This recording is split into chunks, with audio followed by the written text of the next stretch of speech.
can be as controversial as you like. Okay, so we have now a question from Diego Garrido, who I believe is a member of the World Bank staff based in Nairobi.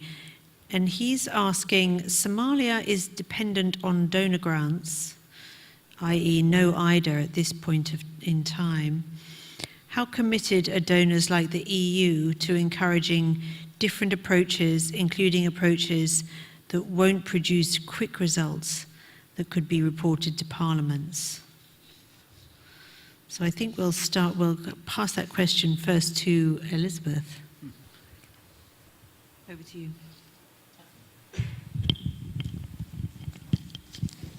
I think you're touching a very important point, and that is the request for quick results by the taxpayers, by the parliaments, by member states. In fact, I think what would be good in the international level that we get some sort of agreement for countries in such transition situations, fragile countries at the verge of making progress, that we develop longer-term frameworks, not just the usual kind of 5-year planning period, which is, I think, already better than shorter periods, which some partners have. So I think we've always been conscious that we want to have a long-term relationship, our sort of 5 to 7-year plans, but maybe that's relatively short for the huge challenges that you face. And maybe it would be good if we could find a way to lengthen that period, whereby you need to make sure that you have some indication of success. You have to have stepping stones or interim indicators, because nobody would give you actually like a 10-year period and say, and we come back after 10 years, and then we'll see whether you achieve the results. So we have to develop some system by which we can also give them comfort enough that we are on the right track. But my personal plea would be that we would try and find ways to look more towards a 10 to 15-year period. Thank you. But let me pass that question to Kieran. I mean, you've been involved in these approaches directly in Somalia. Where do you think the indications of results can be seen in those early years? Or are we genuinely talking about 5, 10 years before we see results? I think I would go back to Walter's slide of the shift from things like improving morbidity to improving health outcomes. And I think across different outcome areas, we can set targets, some of which are going to be more intermediary and proxy indicators of progress, that we can demonstrate progress and results in the short term, but acknowledging that the real impact we need to have is going to be longer down the road. So a well-functioning health system that delivers improved health outcomes for the whole population is a longer-term aspiration, but that doesn't mean that we can't and that we shouldn't be measuring what we can measure along the way, both to demonstrate return on investment for those donors and those publics that invest in those programs, but also to help us course correct, help us to identify where we're going. I know there's been some good work done in the region on developing results chains using, I think, the World Bank's frameworks for that, that provide, I think, a good starting point for the kind of alignment and coherence of a funding framework that's needed for the region, and that can help us to identify what's meaningful and reasonable to measure within a 1-year time frame that will allow us to ensure we're keeping our sights on that longer term horizon. Thank you. And then just to pass the same question to the Deputy Prime Minister, you mentioned, Your Excellency, that you've had returnees from Yemen in considerable numbers. You've also had returnees coming back to Somalia who were displaced during the 2011 drought. What are you seeing in terms of how they've been able to reintegrate? Have they been able to get support? Have you seen some early indications that show that they're settling in well? Or are there still considerable needs there that need to be addressed? And I think it is, when you look at, how they have been trying to, especially on the, let me start with the Yemeni returnees. And there are 4 types of people that are coming from Yemen. One is Somali of ethnic Somalis, and then you have Somalis of ethnic Yemenis, and then you have Yemeni, and you have other nationalities like Ethiopians, and also from the region Eritrea, Ethiopia, and so on and so forth. So you have 4 different types of returnees that are coming back from Yemen. Now, most people from Ethiopia or Eritrea, it's just a passing route, so they go to their countries. But however, the other 3 are mainly those who are now in country. Of course, the Somali ethnic Somalis, they have assimilated, and so did the Somali with ethnic Yemenis. But the problem with a lot of the Somali ethnic Yemenis is that they sold their properties and in the 1990s, and that is causing a lot of problem for them to assimilate and be settled. But I think the people who are most vulnerable are the Yemenis, and we are seeing them requiring a lot of support. Support is, of course, it's coming, but it's not enough for them to have properly, or to be properly assimilated in the society. And on the issue or on the other issue, which is now the other Somalis that are coming back and returning from those who fled in the 2011. I think most of them are coming back, but they're also coming back to areas as well that is not under the control of the government, and that puts them in a lot of problems. The good thing is that in areas like Ismaiah and Jubaland, there are innovative ways that that the UN and international community has developed, where they're using technology, but simple technology, to make sure that the support that is being awarded to them or given to them is done through that. And these are some of the things that needs to be encouraged, and finding solutions for that type of, where it might risk the life of the returnee in areas controlled by Al-Shabaab, but still get the support that they need. So I think this is one of the things that is happening. But I'd like to maybe just to quickly go back on the issue, the question that has been asked. Elizabeth was I think we have to be very clear about 3 things. One is that we want the institutions to evolve. They have to evolve to the new realities. There is a new reality globally, and that we need to start thinking how we can bring in solutions and not use the old systems, so that they can. Because if the old systems were working, they would have provided the kind of solutions that we require, but it is not. For instance, we are not eligible to IDA, and by not being eligible to IDA funding, we need to find out how. And one of the things that was looked at was the MTF, the multiple trust fund. But still, the multiple trust fund is not enough to cover all the needs that Somalia needs. So how do we now find ways that we can access funds and provide the kind of support that Somalia needs? We would like to see the EU, and especially EU member countries, to look at the issue of what we call debt relief. And this is something that is very important for us, to make sure that Somalia is part and is now in the process of having a debt relief process. And this is what we'd like to see EU taking a much more visible and as well as more dynamic approach to seeing that Somalia could be put in that list, and not wait and see until things go out of control. So I think, and the same way that we would request the US, the other countries, to also look into this issue. Thank you very much, Your Excellency. I can see a queue forming, so let's take some more questions from the floor, please. Great, thanks.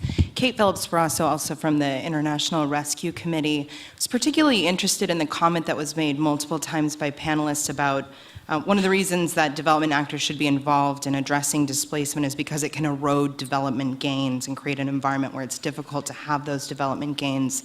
I wanted to sort of flip the coin there and ask what, we really do see places that don't have development gains making their way down to their people as the places where humanitarian crises happen most, places that have weak institutions, that don't deliver services for their people, give rise to insecurity and ultimately conflict, and that it's really a cycle that goes around and around, and ask what you think the responsibility is of development actors and the World Bank specifically in concentrating on those countries where we see this cycle go round and round.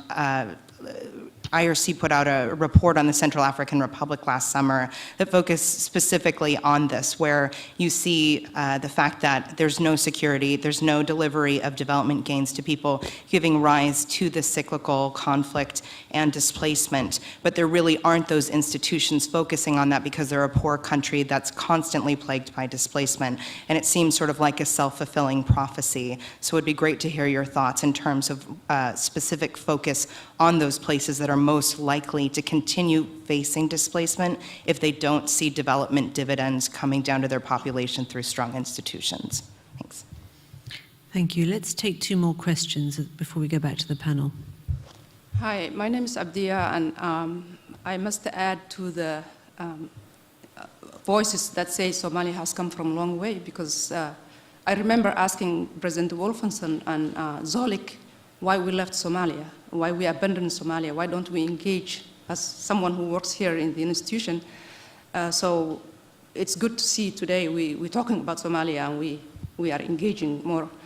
Also, I attended many sessions during these 3 days, and I thought each session applied to Somalia so perfectly, whether it's environmental degradation and drought and youth unemployment and you name it. Every session that is in this book applies to Somalia. So I understand the challenge that Somalia faces and also the international institutions face in terms of helping Somalia.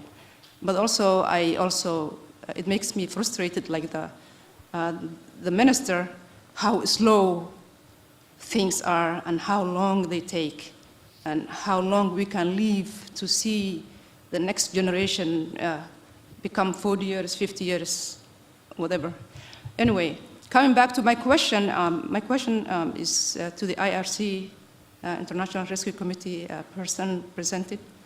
You mentioned that reintegration and resettlement, is the way to go, and I understand and I see the benefit of it, but also I recognize that at this time, there are many more priorities in terms of reintegrating and resettling people in the same communities that they came to, because of the claims of territorial claims that some clans have. We are not there yet to accept 50,000, 70,000, for example, 50,000 who live in Hargeisa to be integrated and settled. We are not politically ready. We are not at that stage. So which one you want to put first? Do you want first to reintegrate Somalia into one, or clans to accept so that people can attend the political processes even though they came from Baidawa and they settled in Puntland? So I want to know how you want to do it. Yes, please. Good afternoon. My name is Ahmed Awad. I'm the Somali ambassador to the United States. I have a comment and a question. The comment is, having reopened our embassy last November after absence of 24 years, we have been, my colleagues, many of them are here, and the Somali community across, my colleagues in the embassy and and the Somali community, a large Somali community across the United States, we've been celebrating the progress that we see is happening in Somalia. Therefore, it's, and I was apprehensive that our celebration may be short-lived. We may not, we've been bombarded by negatives about Somalia and a negative narrative. So it's therefore heartening to me and to my colleagues to see today a new story told at two levels. One is the participation or the attendance of a high delegation from the Somali government, led by the Deputy Prime Minister, come to this kind of forum for the, if I'm not wrong, for the first time to this fragile forum. It is to reaffirm the progress that's being made. And on the other hand, is at the other level is the acknowledgement, starting with Bella and the clerk and the professor, emphasizing that Somalia is making a progress. So that is really something to celebrate, this narrative of acknowledging a different narrative, that Somalia is not all about, state collapse and civil war and terrorism and all of that, but, Somalis are resilient, entrepreneurial, good things are happening. Now, my question is, as a student of post-conflict state building and peace building, so not to relapse into the situationists and the old narrativists, and to reinforce the resilience that we see, we all acknowledge. My question is, who is responsible? How much is the progress, the function of the Somali people, Somali government, and how much is it the function of improved interventions by the international community? This is relevant because if we, and at what degree, what percentage, and that is important to know for some of us, so that we know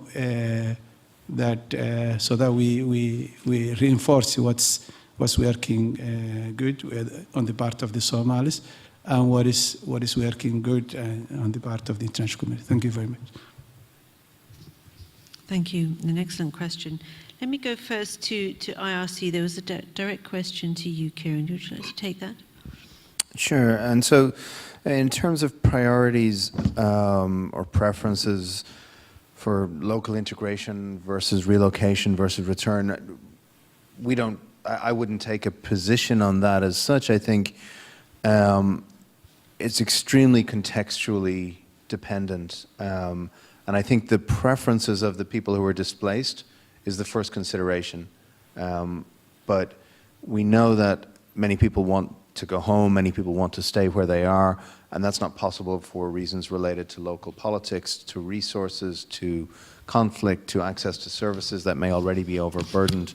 I think, and we can generalize at the level of Somalia, but really I think it requires us to really dive into the micro contexts of individual locations and individual groups of people to identify where are the opportunities and to be flexible enough that we can respond and seize those opportunities and demonstrate success. Because I do believe that success breeds success.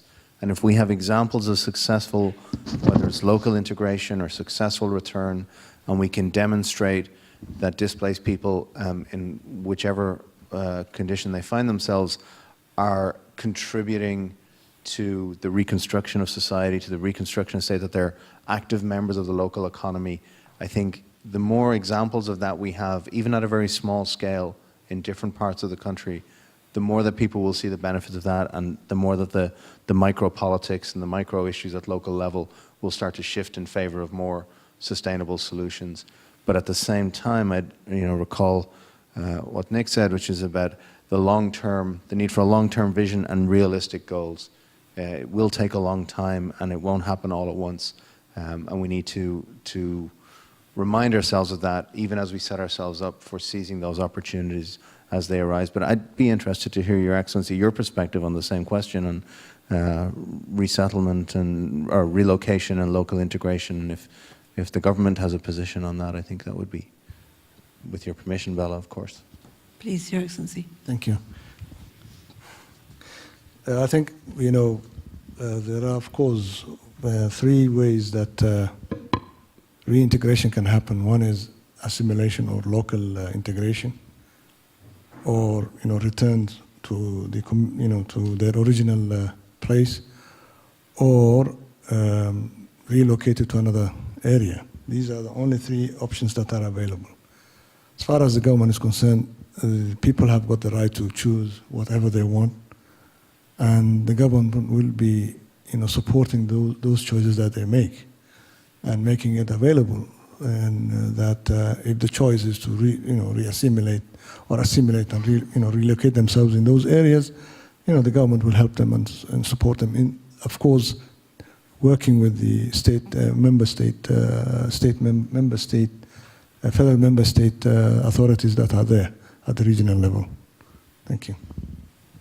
Thank you. Peter. I can't resist this. Just as justice delayed is justice denied, solutions delayed are solutions denied, I feel. The very return process and durable solutions in themselves are part of the reconciliation process that we very badly need still in Somalia. And this is very much linked to the extension of the state authority and the role, the reassuming of the role by the state in terms of providing these durable solutions. And I quote the president on his second day of office, and I was privileged enough to be there and have breakfast with him, where he said, look, if you don't treat us like a state, we will never be a state. So the role that the government can play in terms of facilitating these kind of solutions in terms of very complex problems such as return, resettlement, reintegration, by initiating a reconciliation process, bringing together the different clans or groups that may be involved in such a return and reintegration process, in itself is state building, in itself is peace building. And I think that we should increasingly give the government the dignity of being in the driving seat on these type of solutions, because they're very keen to do it, not just at the federal level, but particularly at the regional level and the level of the regional states. Thank you. Thank you. I just wanted to add a reflection on a story that I heard from, and I witnessed to some degree in Timor-Leste. There's a story that the former finance minister, Emilia Pires, has told in a number of fora about the role of IDPs in perpetuating conflict in Timor-Leste in the early years after independence. And there was a question from the IRC about this cycle of displacement and violence. And Timor-Leste was in a situation where every 2 years they were falling into violence. There was a new crisis which was taking the government back. And every time it appeared to emanate from the discontent and the grievances held by the vast majority of IDPs who were settled in and around the capital city. And talking about the long time it takes, that they were told, she says that the UN told her it would take 7-8 years to settle these IDPs and solve the problem. And if any of you know Emilia Pires, she didn't listen to that for a moment, and they got on with finding their own solution. And within 2 years, they had found a way of resettling those IDPs, and they have never reverted to violence since. And they did that 8 years after independence. So 2000 to 2008, they had cycles every 2 years. So I think it's an important issue. Every context is different, but sometimes just taking on a problem in that way and finding a local solution, that may not necessarily have been international best practice, but definitely took the country quite a few steps forward, I think is important. Let's address this very interesting question from the ambassador, the Somali ambassador about how much of this effort, how much of Somalia's progress has been a Somali effort and how much an international effort. I think that's a very interesting question. It's slightly off subject, but it's such a good question. I think it deserves some attention. I have some perspectives on this, but I'm going to ask the Deputy Prime Minister to give a perspective. And any other panel members who would like to, and then I may add a few words of my own. Your Excellency. I thought you were looking at that side of this. Sorry. You're in the hot seat. No problem. And, well, the responsibility, I think, lies, first of all, with every individual, with every Somali, to make that change, to take that responsibility. I think that is what is missing from all of us. And I'll give a very simple example. Not a good way to bring it up, but I'll have to. Like these mortars that are being thrown to the presidential area is thrown from areas that people are living. But nobody's taking the responsibility to say no to that kind of a violence. Now, whose responsibility is it? Is it the police? Is it the president? Is it international community? Is it AMISOM? So we have to understand that the responsibility lies in each and every one of us individually, that we have to take responsibility for security, and the change that we require should be on us, first and foremost. Then the second, I think, tier would be the government. And the government has to take responsibilities in providing that, giving protection to the people that it is ruling and that is providing service. It doesn't mean that we have to change our mindset.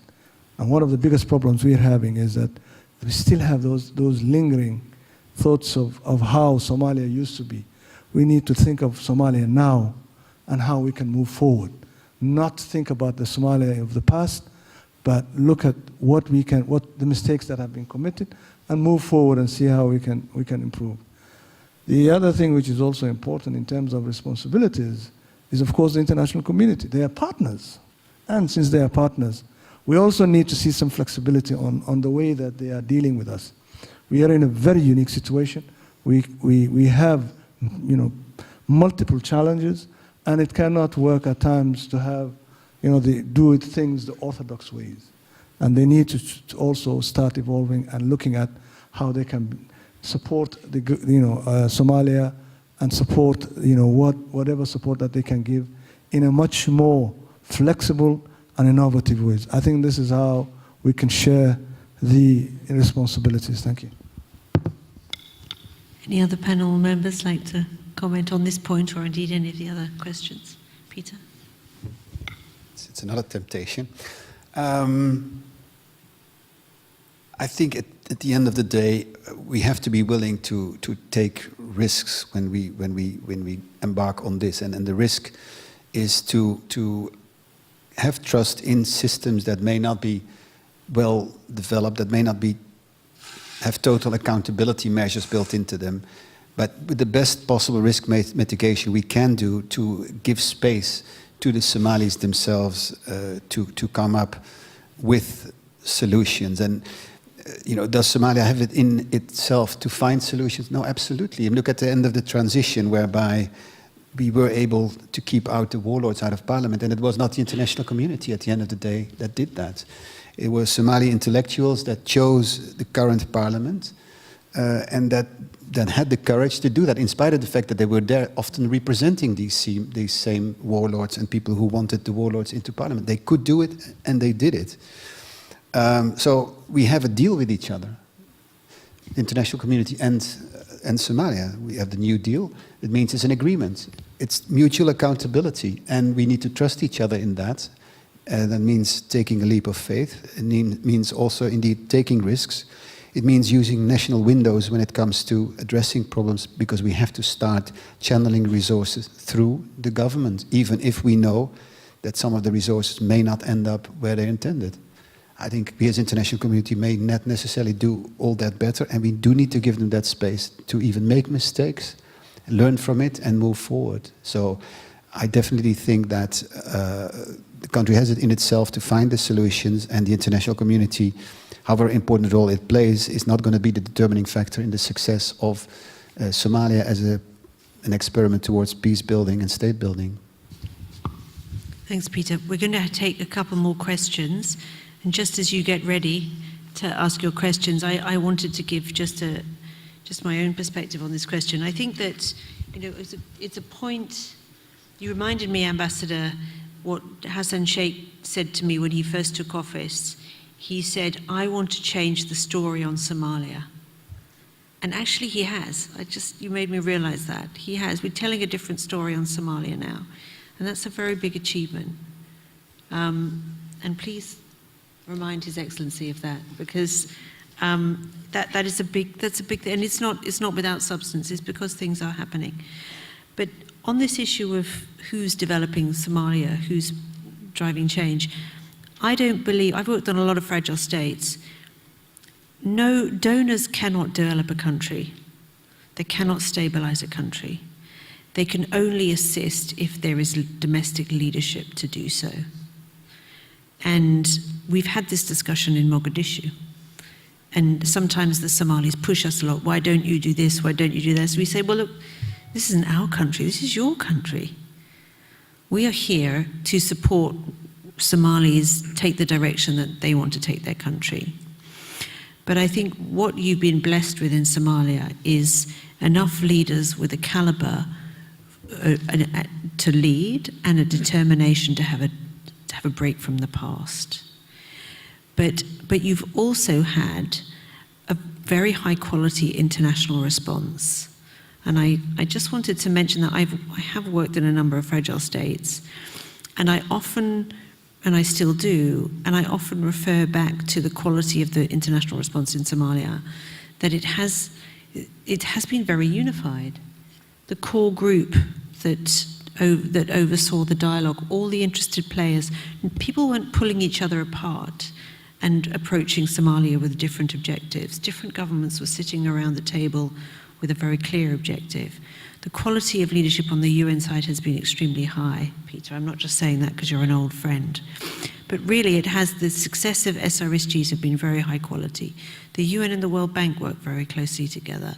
The UN, the World Bank, the multilaterals, and the ambassadors of the EU, the UK, the US, the Swedes, the Turks even, the other players who aren't necessarily in the traditional donor camp. There's a very good international coalition that works, not always in perfect harmony, but broadly in the same direction in Somalia. The New Deal framework has had its strengths and its challenges too, but it has provided a framework for looking at the politics and the security and the development together. And when you have those aligned, this is very rarely the case, and I think the big strength of the New Deal, then you do tend to have a different outcome. So I think you've had that coalition, that combination of factors: good leadership on the government side, high quality support on the international side. But there's a point at which we're going to have to stress test the Somali transition, where the international community begin to take a step back, and the Somalis will need to demonstrate that they can lead this process of change on their own, and they're resilient enough to do so. There's no specific time frame, but again, it entirely depends on the quality of leadership and the cohesiveness of leadership in your country. So that's my view on that. But let me take a couple more questions, please. Thank you. My name is Gaetano Vivo. I'm a disaster risk management specialist. I come from the operational side of the World Bank. I just wanted to stress a point that was highlighted by Saroj in the opening. So the need to develop new instruments to deliver aid to this particular group, to displaced people. So I was involved in the reconstruction program in Haiti, where we had a situation where basically 80% of the IDPs in camps 2 years after the earthquake were people that were renters or without papers, so a very particular subset of the displaced population. And it was really hard to work by the procurement, financial management, safeguard policies of the bank to make sure that we could craft an operation that would cater for this specific group. And in the solution we came up with was conditional cash transfer to address one particular need, which was the housing need of this group. But in many respects, that was an example that really there's more work that we need to do. I mean, we bank, but perhaps also the other development donors community to provide this type of solutions. Another area, for example, where we don't really work, at least as far as I know, is host families. Craft solution to, to deliver out-of-the-box type of aid and address this issue. And that's probably an area where also working with the humanitarian community, we together need to come up with these new instruments, because I think either of the sides have the perfect tool. Both our toolbox need to be replenished, I think, in this respect. Thank you.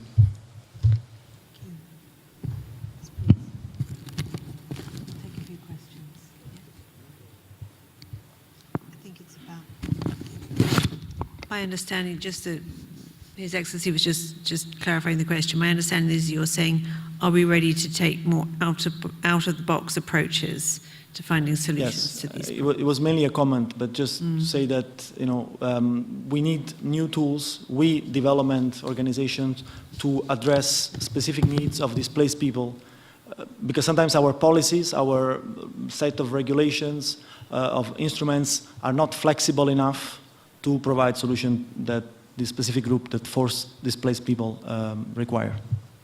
Thank you. That's noted. Please. Hi. Mohammed from Somali Forward Foundation.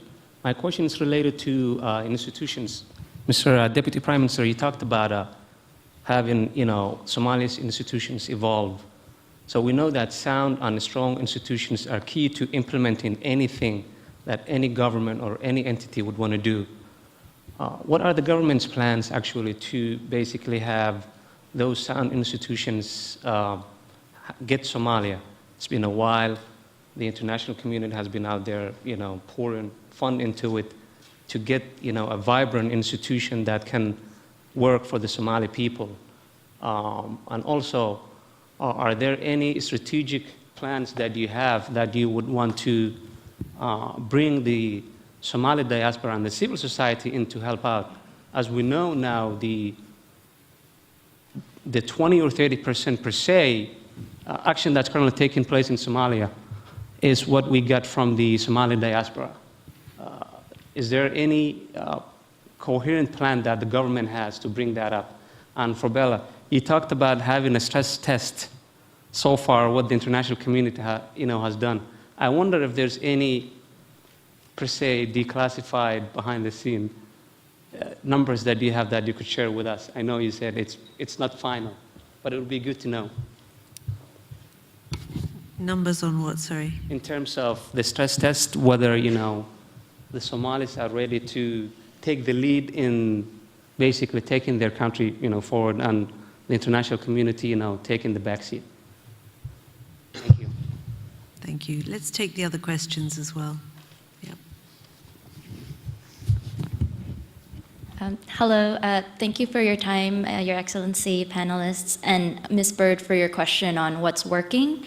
And thank you, Mr. Berry, for answering sort of thematic and factors that can help in the solutions. But I was hoping to hear more concrete examples, maybe the reintegration of refugees and IDPs in the Balkans, maybe, or Ms. Bird, your example in East Timor.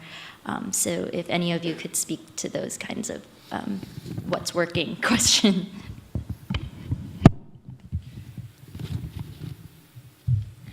Good afternoon. I'm Faustine Wabwiri. I'm policy analyst with Bread for the World Institute. Just appreciating a lot of the insights you've all shared. I think the theme around this conference has also been around bridging the humanitarian versus development, and I think in the case of a country like Somalia, it's critically important. some of the conversation that is becoming clear is the need for like social protection programs. And I think two speakers mentioned social protection in the context of Somalia.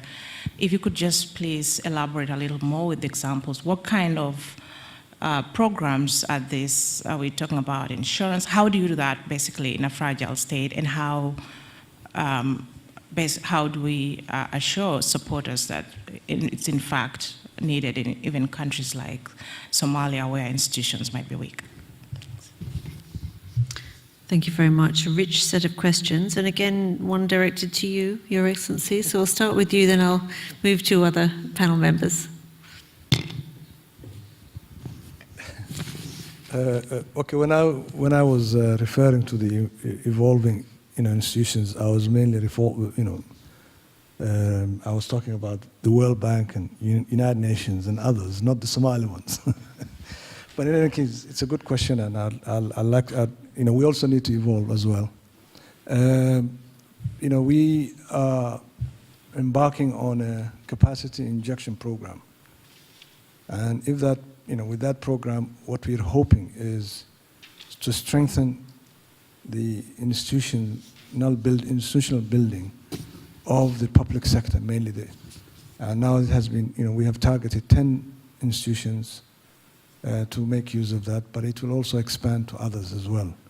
So with that kind of a program, it will give a whole new impetus in terms of what it can do to change. And one of the things that we are looking at is career development, civil service career development program, where we're not talking about reform alone, but we're talking about career development. And to do that, you also need to address the issues of entry point. How does somebody come in, and in terms of recruitment? How do you choose that? And then the issues of progression. How does the civil servant progresses? And then you talk about benefits, issues of benefits, and housing, all of that. And then the fourth one would be exit strategy. And I always take an example of a colleague of mine, Allah yarhamu, he died. He was a Director General of the Ministry of Interior in Somaliland, and very old man, who has been a professional for a very long time. And he used to spend a lot of hours in the ministry. So one day I came to him and I asked him, why do you spend so many hours? Because he would come in at 6 in the morning and maybe leave at 7 in the evening. And I was telling him, why do you spend so much? And then he said, what I'm scared of is that as soon as I leave, the minister might bring somebody else to be the DG. So a lot of our elderly are scared, and they want to find an exit strategy, but they're scared to lose that the little income that they're getting.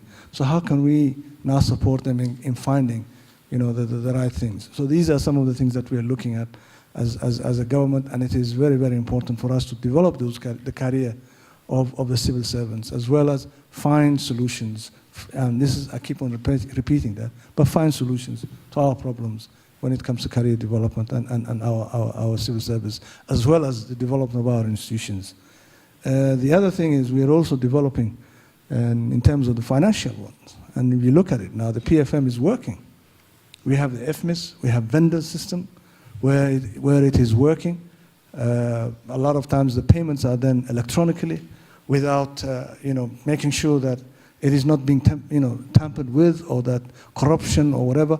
So these are very small steps, but really huge achievements as far as the institutional building is concerned.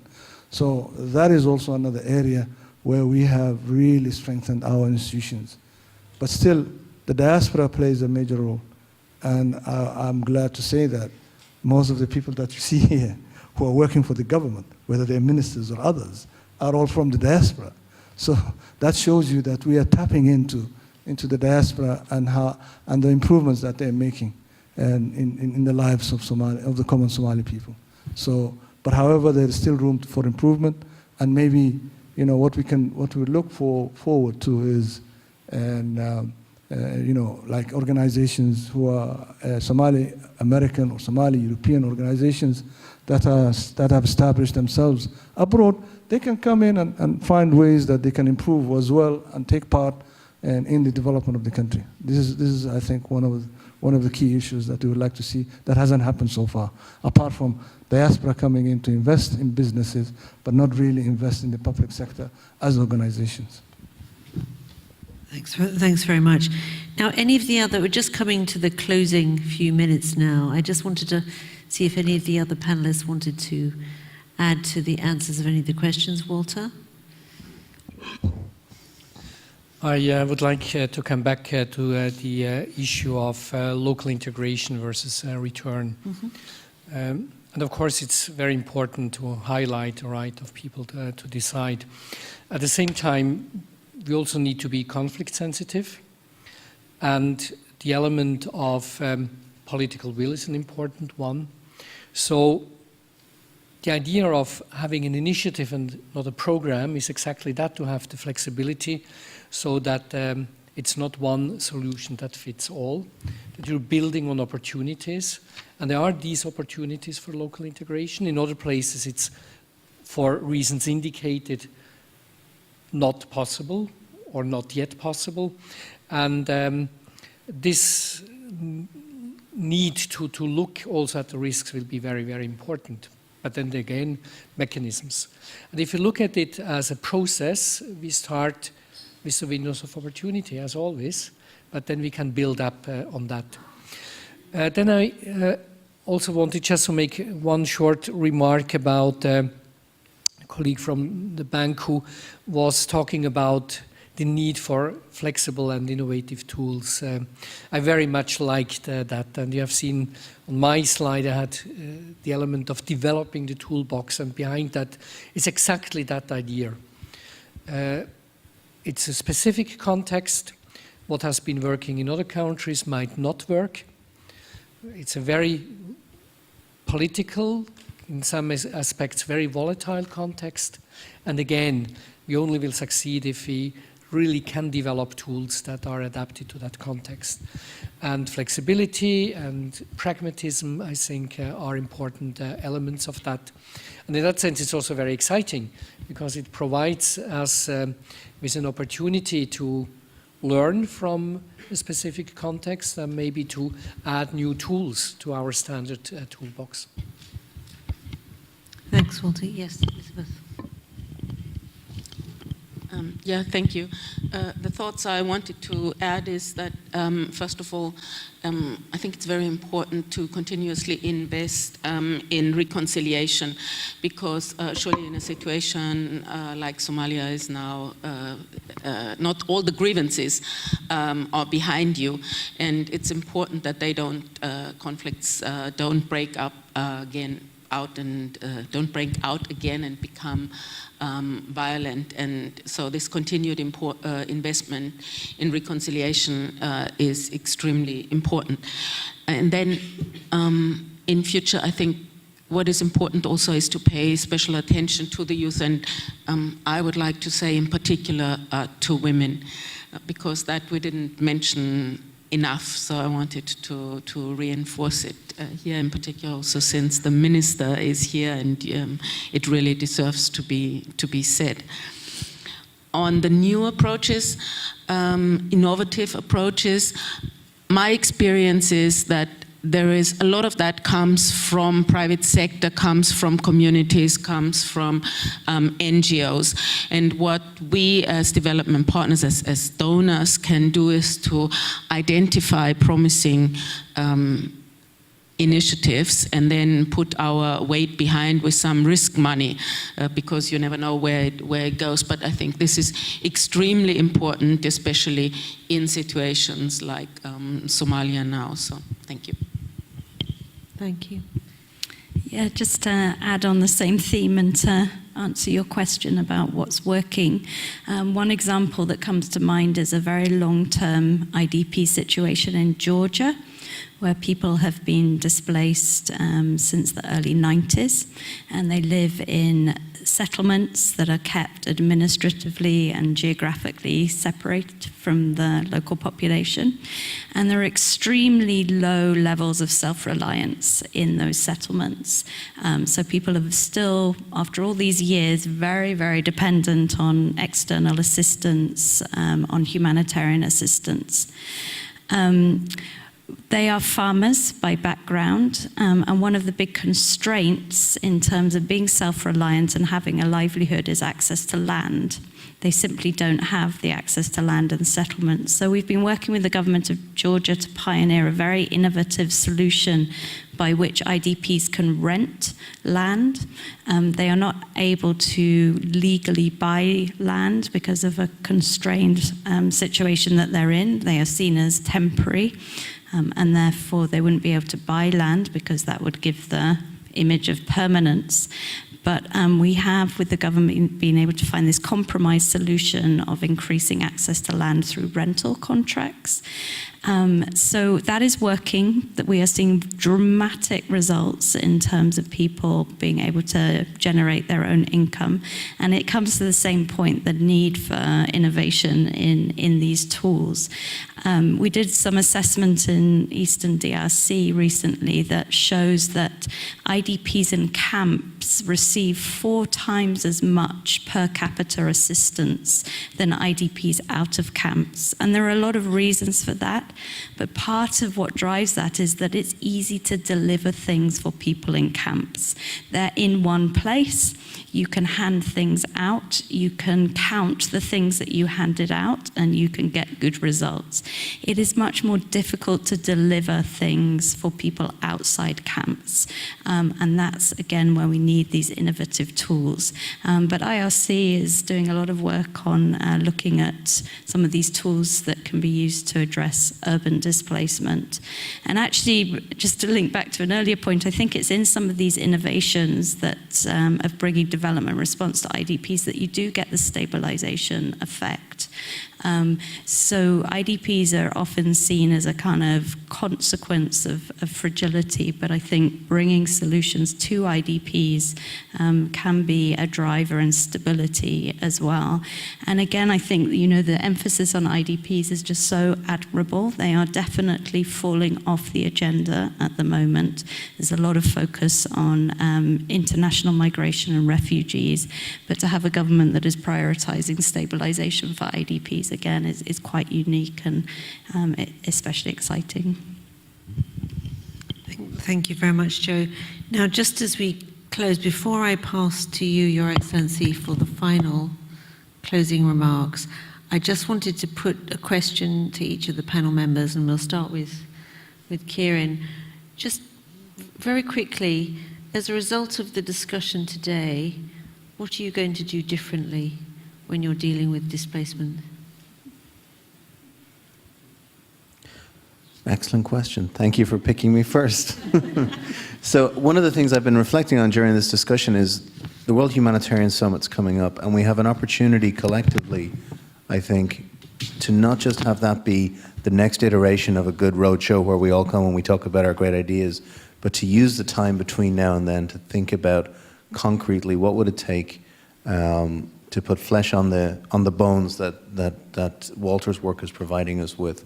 And so that's the challenge I'm going to bring back to my team, is to think about how can we engage with all of the partners at this table over the next few months, so that when it comes to Istanbul in a few months' time, that there's a significant step forward to be presented and discussed. And I'm sure we can look forward to partnership with all of you on that.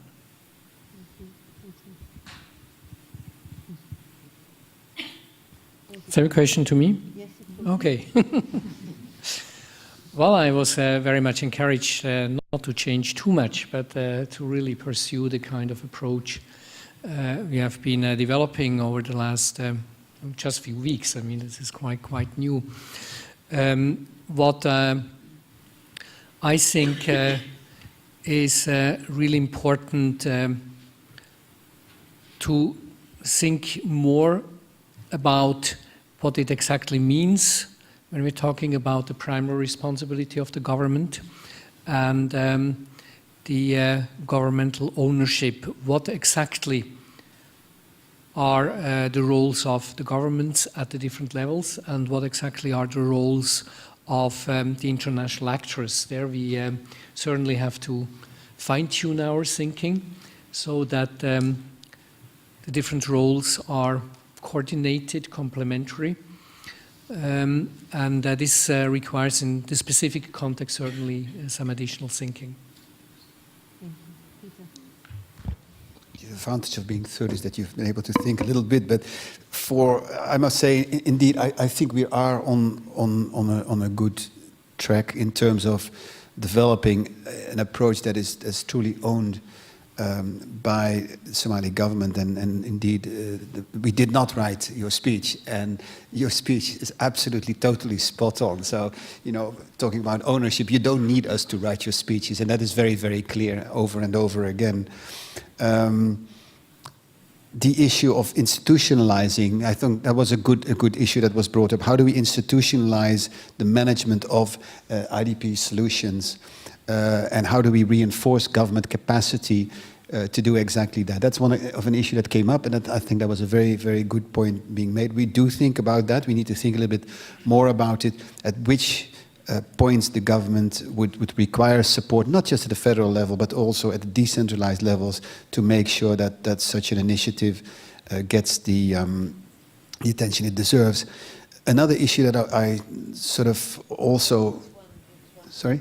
Yeah, no, but it's on the same thing. Is that whatever tools we may develop externally, that ultimately it needs to come from within, and it needs to be owned. The process is as important in that sense as the product. So it needs to really come from the Somalis themselves. Thank you. Thank you. I've just been told that the closing ceremony is starting in the atrium now, so we want to quickly wrap up so we can join that with a range of vice presidents and our managing director. So. Please, Elizabeth. Your quick one thing you're going to do differently. Quick one, of course, but I would do that. Usually I report back to my colleagues working more specifically on Somalia, and I will want to probe some of the questions that have been put here, including on the debt relief, just to be really clearer than I'm now on the specifics of Somalia. Thank you. Joe? Thank you. Yeah, but in common actually with that earlier point, I think there's going to be a lot of talk in the next few months about humanitarian development nexus and collaboration on forced displacement, and I will do my best to carve out space within that to acknowledge the governments that are already prepared to take the risk of doing things differently. Thank you. Let me just say, I think on my side, I think